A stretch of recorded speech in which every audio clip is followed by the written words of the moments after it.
Olá, meu irmão, minha irmã, tudo bom com você? Quero te convidar a refletir junto comigo o evangelho desta segunda-feira, dia 14 de outubro. Nós estamos na 28ª semana do Tempo Comum. O evangelho de hoje é de São Lucas, capítulo 11, versículos de 29 a 32. Crescendo a multidão, Jesus começou a dizer: esta geração é uma geração perversa.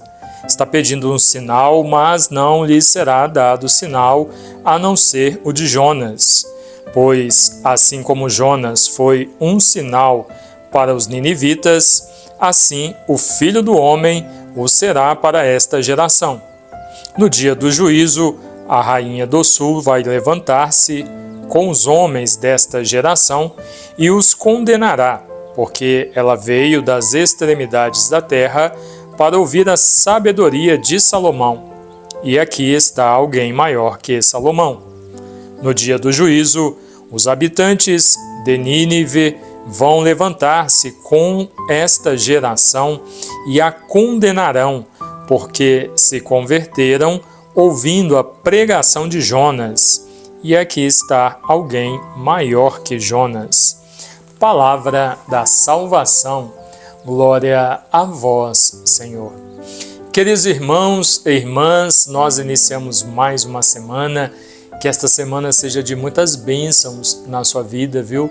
Que todos os projetos, tudo aquilo que você precisa realizar nesta semana, se concretize, Nossa Senhora passe à frente, se é aquilo que você necessita, seus caminhos se abram e você alcance esta graça diante do Senhor. Amém?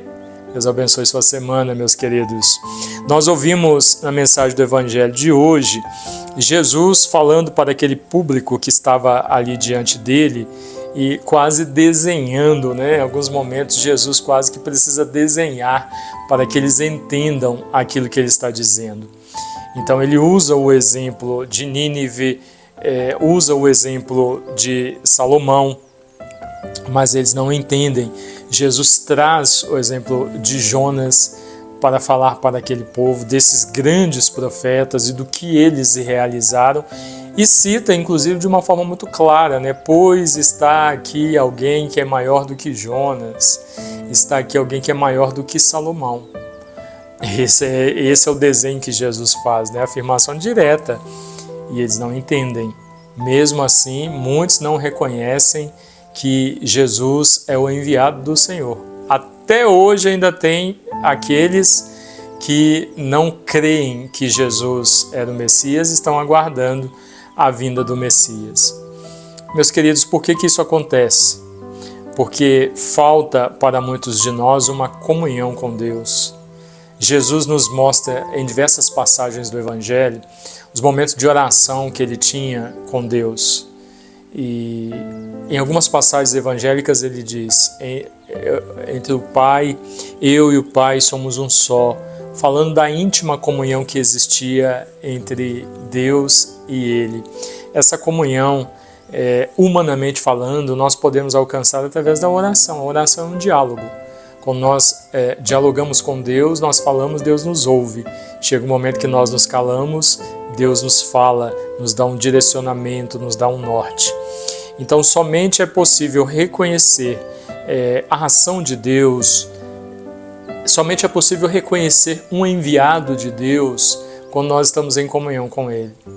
Aqueles que não estavam em comunhão com o Senhor, mas diziam estar no aguardo da chegada do Messias, não reconheceram Jesus como Filho de Deus. Talvez você, mesmo rezando, mesmo se colocando na presença do Senhor, e aí talvez você esteja se colocando na presença do Senhor de uma forma errada, né? Você não consegue ver Deus agindo à sua volta. Você não consegue Deus fazendo na vida do seu irmão. E aí fica pedindo a Deus que te dê um sinal, que te dê uma confirmação. Muitos ficam colocando Deus à prova, muitos ficam duvidando de Deus. Por quê? Porque não tem esta comunhão, né? Não está ligado ao Senhor, não tem essa intimidade que somente por meio da oração nós conseguimos alcançar, que o Senhor Jesus mostrou para nós que ela é possível para todos nós. Então, ao iniciarmos esta semana, que nós possamos refletir sobre a nossa vida, sobre aquilo que nós temos para resolver nesta semana. Talvez você tenha coisas importantes para resolver, ou talvez esteja aguardando uma resposta sobre alguma coisa. Não coloque Deus à prova, não fique testando Deus. Apenas busque, através de uma vida de oração, busque fortalecer a sua espiritualidade para que, conversando com Deus, você possa ouvi-lo, possa compreender Deus e a ação de Deus e não tenha dificuldades para acolher aquilo que Deus está colocando na sua vida, aqueles que Deus está colocando, aquilo que Deus está fazendo na sua vida. Que nós possamos reconhecer o Senhor Jesus em nosso meio, reconhecer a sua grandiosidade, que Ele está acima de qualquer profeta, qualquer ser humano, acima de qualquer coisa. Possamos reconhecer a sua grandiosidade e o que Deus fez, faz e sempre fará na nossa vida por meio de nosso Senhor Jesus. Deus abençoe você, em nome do Pai, e do Filho, e do Espírito Santo. Amém.